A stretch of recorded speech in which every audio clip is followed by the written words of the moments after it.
going on, everybody? My name is Denbow. I'm an entrepreneur, founder of a company called Inca. We make custom t-shirts like this one. I have an awesome panel. We're going to be talking about hypergrowth and the product struggles related to that.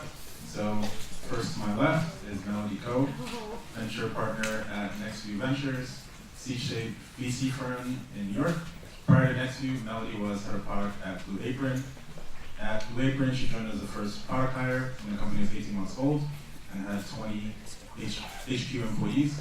She helped scale the business through hypergrowth and led a 35-person team.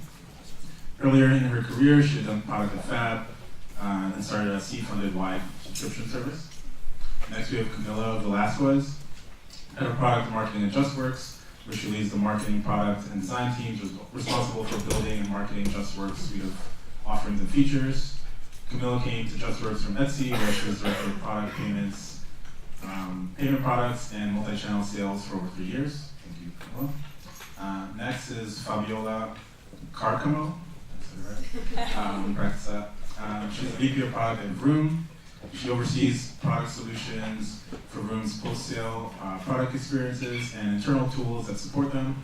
Previously, she was VP of mobile at Priceline, where she contributed to Priceline's evolution to a mobile-first company and was a Google Play top developer. Thank you, Fabiola. And last, we have Leland, Rechis, head of product studio at Cornell Tech. He was a Twitter alum where he led the development of Twitter's mobile platform. He was also a member of the Android launch team at Google and played a key role in strategy and design at companies like Kickstarter and Etsy. So we have an awesome panel. Thank you guys for being here. One of the first things we wanted to talk about was what is hypergrowth and what were the metrics around your experiences with that or your various companies? So I joined Blue Apron 3.5 years ago. I recently left. When I joined, Blue Apron had about 20 people, like 2 rounds of financing in, and through 3.5 years, we became a public company, grew approximately 20-25x, depending on how you calculate that, both from a user and revenue perspective. So that's my personal experience at Blue Apron. Is this right? Yeah. Okay. But now I think I have to hold it. That's probably not working. Should we use that? Okay. Oh. I think it works. Yeah. So I started at Justworks about 3 years ago. We didn't have very many paying customers. Now we have thousands of paying customers and tens of thousands of employees on the platform. If you're not familiar with Justworks, we do payroll, benefits, and HR for companies, and we support both the admins and the employees on the platform. And I also have experience with the hypergrowth at Etsy. That was about 4 years I was there, and was there when we were about 100 and maybe 125 employees to about 700 employees. So I have experience on both consumer and B2B. Vroom was founded in 2015. If you guys don't know Vroom, we are an online retailer for pre-owned cars. In 2016, we bought the 10th largest dealership in the country in terms of unit sales. So in that year, we saw over $1 billion in revenue. Since then, we're posting about triple-digit year-over-year growth. So I was at Twitter in 2009, and the mobile team consisted of me and one other person, and we just had SMS. And a really bad mobile website. So within 2 years, we grew from 50 people, a 50-person company to 550, and mobile launched on every platform, and we went from like a 7% mobile share to 58, and now, obviously now it's everything. But back in 2009, it was basically riding that wave of how do we harness mobile and do it effectively. Same thing at Etsy, over and over again. So the first question is, what changes to product help fuel that growth, and why did it contribute to that growth of those companies? Camilla, do you want to start? Sure. I can start. So we are B2B, so we are a sales-driven company, so it's a little bit less sort of like organic and viral in that sense, although when everyone wants to get to some sort of viral growth in B2B, it doesn't really exist. But we're constantly talking about it. But one thing that we did do that helped fuel growth, we have sort of free a free product for our admins where they can pay contractors and vendors. In fact, I just found out that Leland is a paid contractor on the Justworks platform. But, you know, Great experience. So, but you know, what we did, the reason to put that out there in the world, even though it's like no one is paying for it, and we have to, it costs something, so we have to file 1099s for all our contractors and our vendors, is that there would just be more people out in the world that were experiencing Justworks and being able to talk to people about it and know what the product was. So it really is just about like awareness and having just tens of thousands of people out there that are getting paid by Justworks, even though they're not really contributing anything from a revenue standpoint. And because we already had the payments infrastructure in place and built the entire payroll engine, it really was sort of trivial to add like a contractor payment and then do the 1099s because we're already doing all these other things. So the marginal cost is pretty low, even though there is one. But that just meant that we would have users out in the world. And we kind of always envisioned a world where everyone who is getting paid by Justworks is wearing their Justworks t-shirt on the same day. And it's sort of this like idea that we had where when we sent them their 1099, we would send them a t-shirt. That we haven't done yet. But then we could just sort of have everyone out in the world wearing a Justworks t-shirt. I know a service that does that.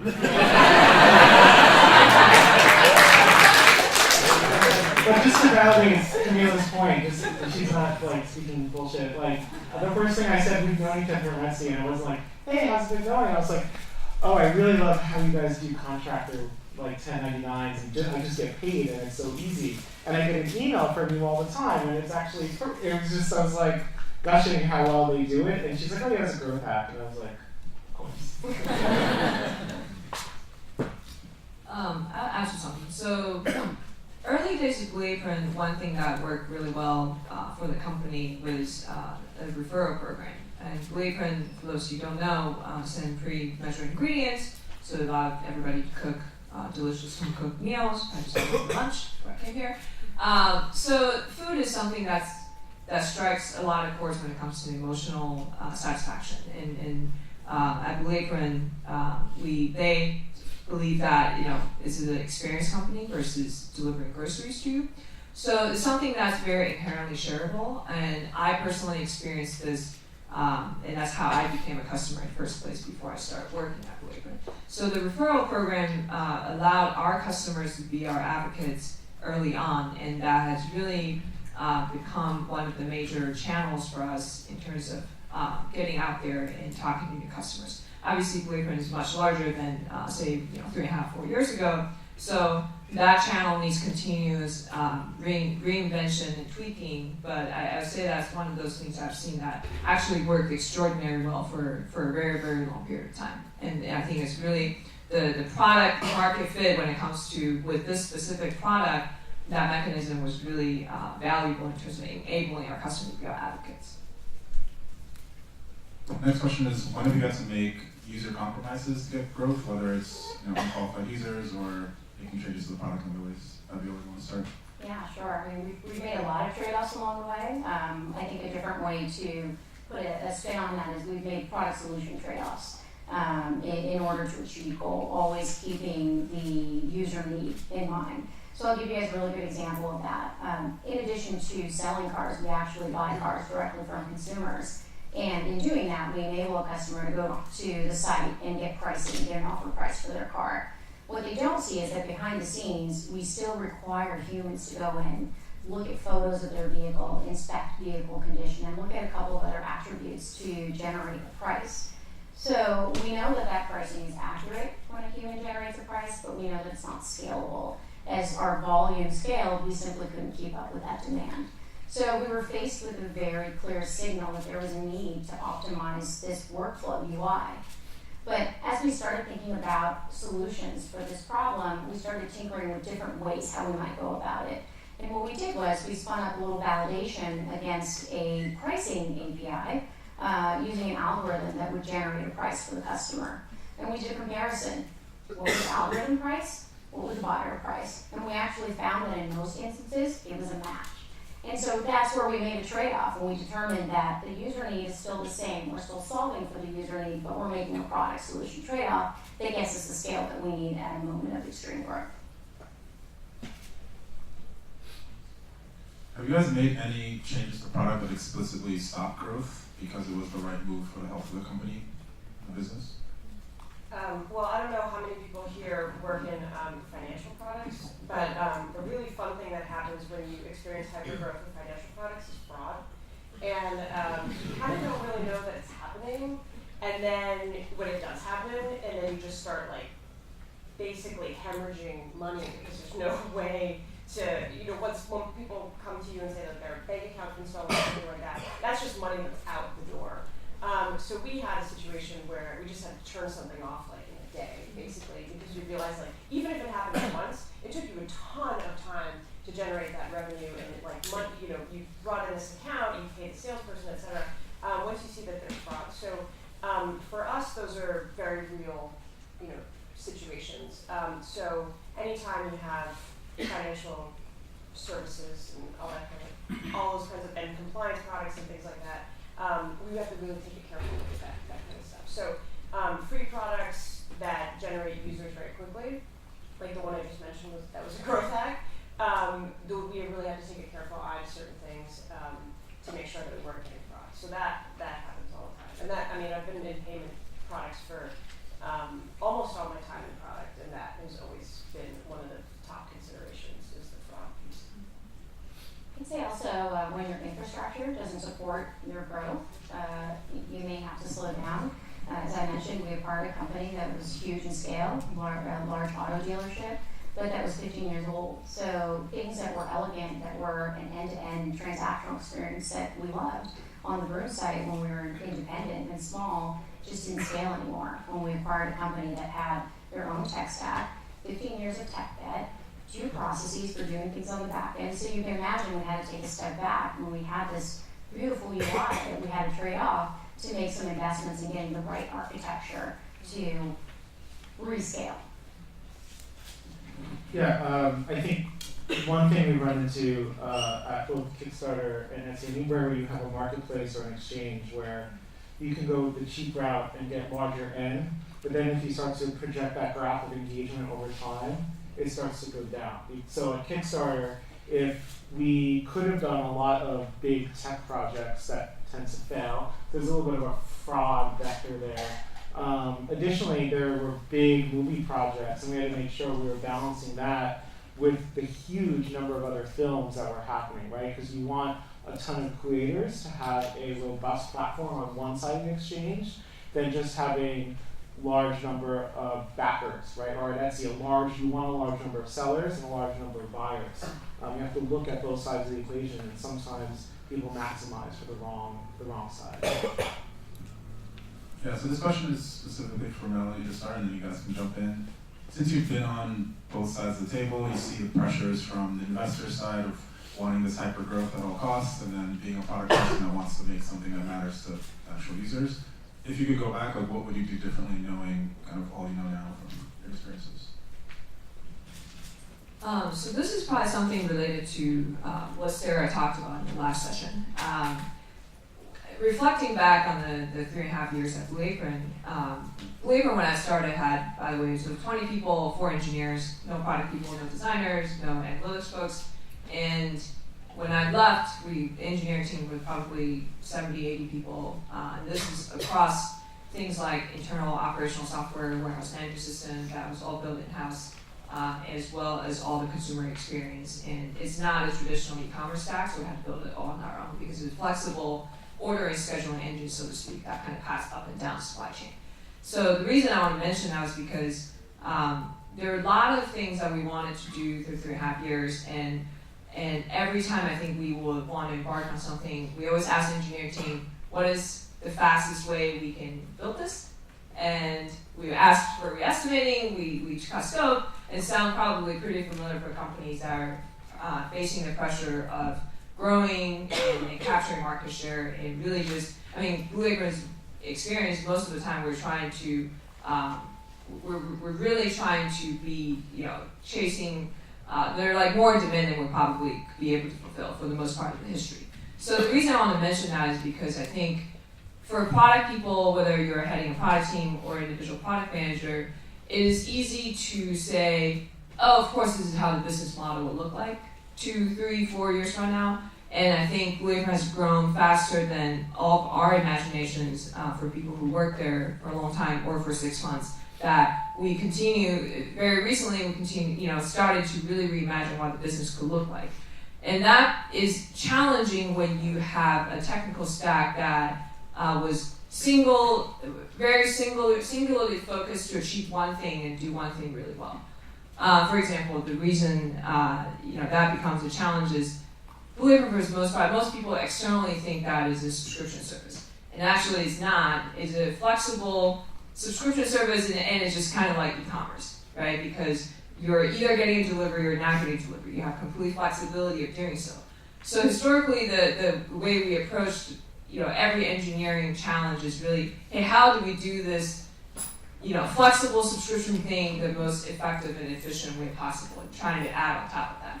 And suddenly you want to flip that around and say, actually, we're not a subscription company at all, and this, we want a lot more flexibility from a pricing perspective, from offering SKUs, from assigning people orders. Hold on a second, we actually don't assign people orders, because traditional e-commerce now, we just stuff things in your cart and check out on your behalf. And that becomes suddenly very challenging to add new features. Not impossible, it would take a lot of time.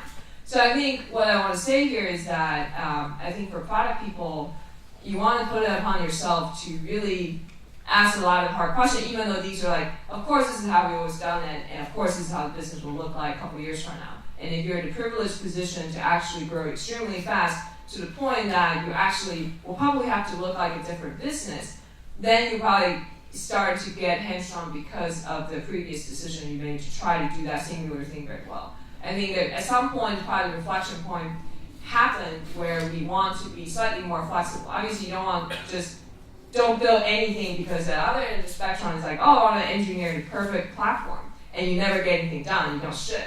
So I'm not advocating for that either. I think it's just at some point of the business growth curve, you want to start revisiting your previous assumption that you've always taken for granted.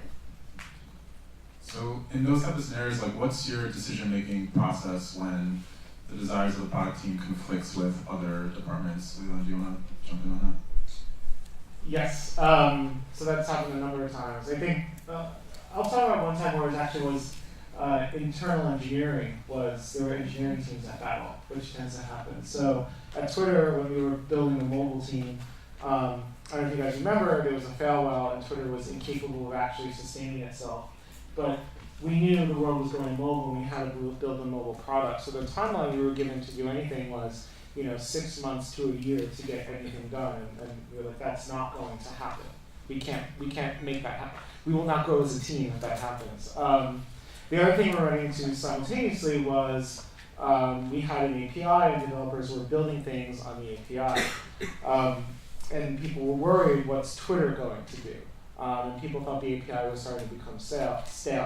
So what we did was, this is for mobile web. Instead of using Twitter's front end, we stood up our own front ends and on our own servers, and leveraged the Twitter API to actually instantiate the mobile front end. And it sounds crazy, but you have to work really fast. And you have to find a way, and you don't just trample on other teams. The way we did it is we said, we are going to test the API. We're going to see, can this API actually work to build a full client? And then, this is where product marketing is super helpful, and I would be the product marketer, was write the blog post when we launched mobile web, like, hey, we're eating our own dog food, we're testing this Twitter mobile API, we're doing it in mobile web. Here's our first test. And that did two things. It made the API team feel great, it made the engineering team feel okay that we're not stepping on their territory, and it made developers feel good that A, was launching this little lob out, like, hey, we may be building more stuff on the API, but it was in a very sugar-coated way. Oh, but now we're building on it, we're going to make the API better. So what I'm basically saying is, don't piss anybody off. Look at the whole system you're working with. So if you're having a problem with marketing or engineering, look at the other teams and kind of see, can you line them up so you're all moving in the right direction. That's the way to look at it. And another big thing I'd say is, show your overall strategy internally. So everyone's thinking week to week, month to month, release to release, if you can put a deck together that shows your strategy over 6 months, not just your roadmap, right? Your roadmap, people get sometimes, in my mind, a little freaky that, oh, you're going to launch all this. What's your strategy? Why are you doing this? That helps frame everybody. And I had to do that at Etsy when I started because there was no mobile team, and no one knew what mobile was doing or why we were doing it. They were just like, everyone coming around, where's the app? Where's the app? Where's the app? And I'd actually say, we're not building an app. We're starting with mobile web, again at Etsy, because it was great acquisition. And I showed how we would build from mobile web doing acquisition. That's where all the data was showing we need to build first. How then we could build a team, then go to starting an app. And the app was actually going to be better for sellers and buyers. So I had to lay that all out to kind of give people a sense of the direction we were moving in. And it just helped things easier down the road. I want to comment on a point that you made. I think a key component of that is the high level clarity, right, that Leland described. It's having a set of drivers by which all of your different teams can create a roadmap and cascade into. So that's business drivers, right, from your leadership team. This is an area that we've worked really hard at Vroom. Again, you can imagine like you mix a data-driven, experiment-driven product team with a 15-year-old group of car experts that can do this and tell you exactly how to price something, what to say to sell it, and it's an entirely different set of principles that will drive priorities. And so that's where we've had to lean on our leadership team to define a business strategy, define a set of KPIs, and so that we can all cascade our respective operational roadmaps, our product roadmaps, our marketing roadmaps into those same driving principles. And it also gives us a common language to prioritize against and, quite frankly, to debate with. We use that for debate. I just want to mention something about, looking back what I would do all over again. Also just sort of like the number one thing that I've been faced with during hypergrowth is like how intentional we need to be about features and not building that many, because you're moving so fast and so many things are happening. The amount of like internal tools that are needed at when you're scaling so fast, particularly with something like ours where really like we're built more like an iceberg. Like the application layer is very small compared to everything on the back end for like a payroll and benefits system.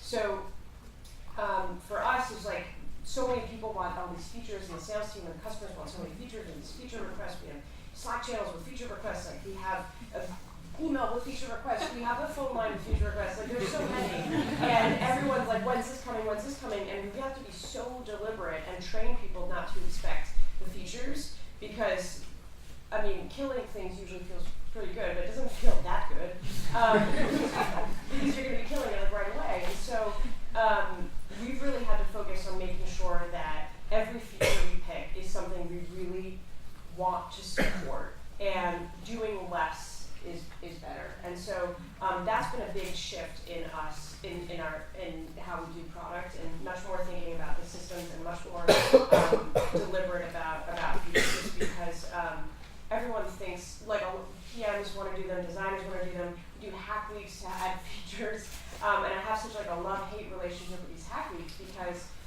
they're a really nice opportunity to get stuff out pretty fast, that eventually a year later you turn around and kill. And so, but it gives you a chance to get some stuff out and see what people really like, and then actually maybe you want to keep one. But the being so hyper-deliberate about features and really being selective about them and not having a whole bunch of them has really been like the number one thing for us. So to kind of riff off of that a little bit, like what is your North Star in these situations? When you're going through this growth phase, what are the metrics and things that you're particularly focused on to make sure that they're hitting the right numbers no matter what is happening with the company? We look at a lot of different metrics, and on the consumer-facing experience, of course, we look at conversion rates for lead to sales.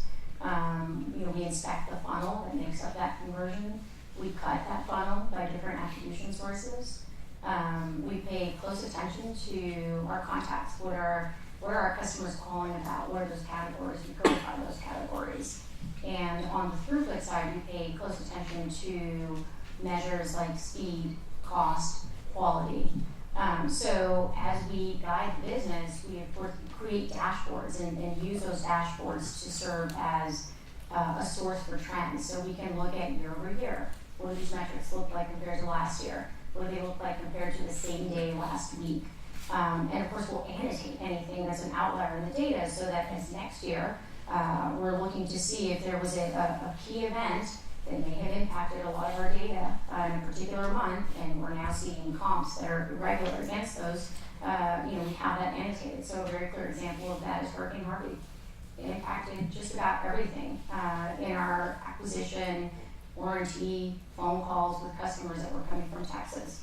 And so it's really important that we annotate that, and next year we'll actually have that trend to look at, and actually that data to look at, that outlier to look at, to be able to determine that it's not a trend. This is not seasonal. We're not going to expect this every year, but it's an outlier. So I think it's really important to have a dashboard comp and annotate any outliers.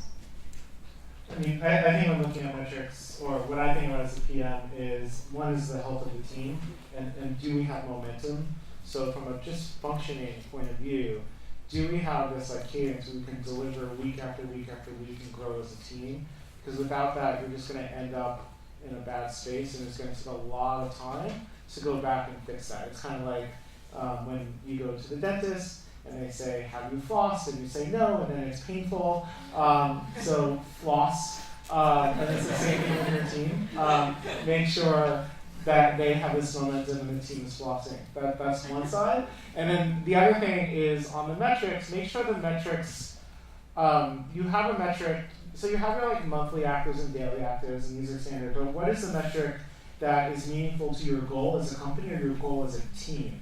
And I think that's important, right? So it may be like at Kickstarter, one metric that was important was repeat backers, right? So we wanted to know, are people coming back to the platform? That's an engagement That's an engagement metric at the end of the day, but we want to put it in a meaning that actually goes back to the platform, for example. And then on that is not focus on what are called vanity metrics, where no matter what happens, it's always up and to the right. So an example is when we were on Android, we started with this dashboard, which was total number of activated devices, which is a bullshit metric, right? Because people over time, in the beginning it made sense, but in the beginning, if a phone breaks and you get a new phone, you still up that metric by 1 point, right? So it's telling you absolutely nothing. So that's another thing to kind of look at. One quick thing I want to add. So I think for any business that has a physical component, or even just pure digital businesses, customer service tickets and sentiment from that is really valuable. For Blue Apron, the business is delivering physical goods and people pay for that. However, someone who's responsible for either your individual PM or running a product team, that still tells you a lot, because a lot of the, I think of a digital experience for a business like this is surrounding your physical bearings and provide additional touch points to smooth out, if not influence, your behavior. So I look at ticket volume, on a weekly basis versus the transactional volume, i.e. like shipments. I look at categories, and a lot of times our customer service team will send out weekly summaries of like 10, 15 pages of what's going on, qualitative sentiments, and if you have BI team and Willis team who can help you do a lot more like NLP type stuff, that's actually also very helpful. But I think it's everybody's responsibility to really understand what your end users are experiencing, whether through something like that, or if you track NPS. If you track NPS, numbers are the primary indicator, but I believe that you have to really be able to action against the qualitative feedback. I would also say that our North Star for sure is who the customer is and defining this customer, particularly for the other functions of the company. So every time someone's like, we need this, we need this, we need this, which happens a lot at B2B if you're in sales, because the thing that's most important to you is like the last deal that you lost. And that becomes sort of like the indicative of the sentiment out there that like we're going to lose everything if you don't have X thing. And coming back with this customer persona that we're building for all the teams has been just sort of invaluable. And everyone being on the same page about who that is, what size the company is, what their like, persona is, but more like a psychographic aspect of it. And being able to sort of flip that and then say, does this fit into that? Does this fit into that persona? It's been very helpful. So obviously there's the metric side of it, but that really is just something that we come back to all the time. Anytime anybody says, we need like this benefits carrier, we need this, we need this, we need this. We say, okay, I'm going to go research if this is something that even people in the persona that we're targeting want. So we have some time for audience questions. Anybody have anything? So earlier in the discussion, you talked about growth products, and I'm wondering, the original question I wanted to ask was, how do you decide whether or not to invest in them and whether or not to maintain them, right? Because there's an added cost. But I think the real question here is, how do you define success for something like that? One thing that we like to do is our PMs ask ourselves, what is the one question that I'd like the answer to tell me if this test is a success. So for example, if you're running a test against search, right, you're trying to potentially improve the number of search results. The question for you might be, have I improved the number of search results? And then ultimately, what is that metric that will commute that read there? Maybe I need to refine the question. I'm talking specifically about that example of the 1099 thing that you said, well, it's a free product. We know we're not making money out of it. It's a branding play that we just want to get people to get to know that. That's something that's really hard to quantify, and I'm wondering, how do you define success in that sort of situation? Sure.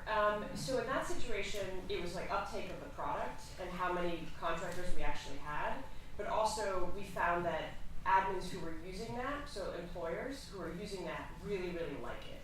And so what sort of came out as like kind of a growth hack, people were coming back and saying like, I'm actually using your product because I really like this. And it became a sort of core differentiator for us over time, because most other payroll services know that it is something that costs money, so they charge for it. So for us to be able to say that it was free, I think really helped.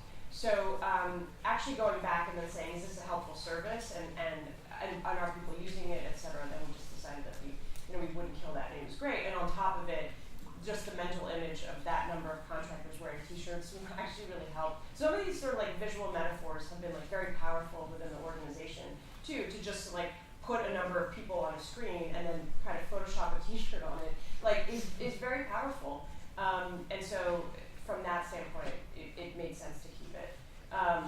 And also over time, we changed our pricing, and like we made sure that things could, like we're not losing money on a feature like this. And we're also in a unique position because we are a PEPM, like per employee per month model. So we're in a little bit of less of a scenario where we're looking at, we know what I used to look at Etsy, which would be like sales volume during the day. Like for us, we have a sort of sustainable business model.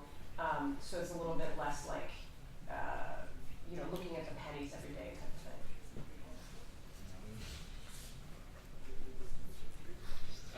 How did you have to change your approach to user focus as you shifted? Some of these products probably had some technology adoption curve where initially you're targeting like early adopters and then eventually maybe an early maturity.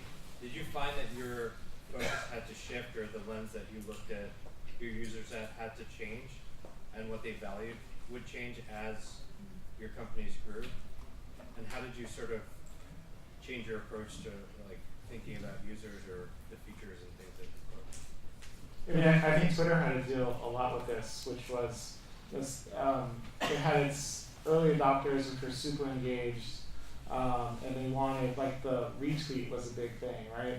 And the reply, backlash, right? So you have to go back to the original goal, which was Twitter's growing at N rate, right? So let's say Twitter had, let's argument's sake, 100,000 users, right? That would be super engaged users, and it's building in 20,000 users every week.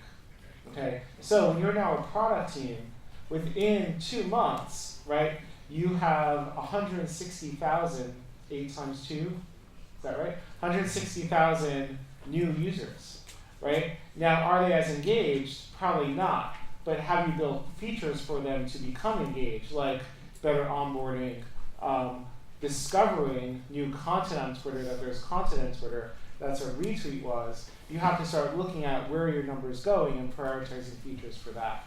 And I think that's always been a big struggle, is you have these very active, engaged users. You don't want to kill engagement, but if you're adding users at a fast clip, what do they need? And are they of a different breed? Because now they're the next generation of users coming in. Same thing always happens internationally, right? So you start with the US, you then want to move internationally, interesting things happen, like launch things in the US, then you launch it in Japan, it's completely different, right? Or you learn, especially back then, like certain credit, or in Germany, credit cards weren't used as much, right? So what are alternate payments we need to use in Germany because we've been so focused on credit cards, for example. So maybe we do ACH or PayPal or something along those lines. So we have this problem, this is like the core problem, it's not a problem per se, it's an opportunity, at Justworks, because our companies that are our customers are growing. And so what happens when they needed when they were 5 employees is not the same thing they needed at 40. So we've created this value grid that's also on North Star, basically, where we know exactly which features and services are valuable based on the size of the company. And then we've even blocked it off to, we've gotten it so like granular that we know exactly around when a company will churn and should churn. So that actually we can accept that. And we've also instituted like a pricing cap for those companies so that when those companies churn, they're not going to change the entire like revenue dynamics of our organization, and we're not chasing that one company. So that when they like gracefully leave the platform, we can survive as a company. But what that has enabled us to do is also create teams that look after certain segments. So then you can sort of like isolate what they're building. It's not how we set up our entire product team, but for companies that are very small, we actually have an entire team that just focuses on that. And we are a company of metaphors, so we've isolated those to be what we call crabs versus lobsters. And we have a team that focuses on that, and they know that these like self-service tools, self-service onboarding, those are the things that matter for those companies. And they can just work and they can focus on the entire experience for those customers, while everyone else is working on the rest of the sort of the larger companies. But we segmented the features by size of company, and we kind of know where our sweet spot is, and we focus on there. But then we'll say, like, if we want to retain these companies that are the retention zone, as we call it, like acquisition zone, retention zone, and churn zone, based on the size of the company, then we can say, okay, how big is this size? How many companies are entering that? And that allows us to basically create like a business case for anything we want to do. But creating this value grid by size of customer has been, and segment, has been sort of invaluable for us, so we can really like target what we're building on. Yeah, and back to regrets, it's something I wish that I did at Etsy, right? That for sellers, we had segmented them out better early on. That would have been super helpful. Well, we're out of time, but I want to say thank you to the panel for sharing all these inputs.